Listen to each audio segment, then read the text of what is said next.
You know that feeling when the deadline's tomorrow, but instead of working, you're just scrolling? Yeah, me too. Last semester, I had this one class brutal professor, impossible assignments. I kept telling myself, I'll start tomorrow. But tomorrow became next week, and next week became that sick feeling in my stomach every time I opened my laptop. I didn't realize it back then. My brain wasn't lazy. It was protecting me. Here's the thing no one tells us in school. Your brain's number one job isn't to make you successful. It's to keep you comfortable.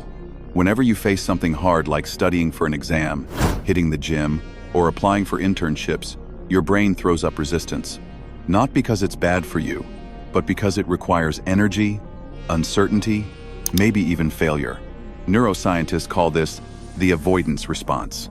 It's like your brain's internal security guard saying, hey, this is risky, let's just binge Netflix instead. But here's the twist. You can train your brain to crave the exact things it's trying to avoid. It's not magic, it's conditioning. 1. The 5-minute hack. Tell yourself, I'm just going to do this for 5 minutes. That's it. When you lower the entry cost, you trick your brain into starting, and once you start, momentum takes over. I use this for writing essays. 5 minutes in, I'd forget I even wanted to stop. 2.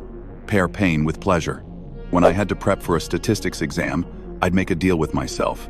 Finish one chapter, 10 minutes of music I love. Your brain starts linking effort with reward.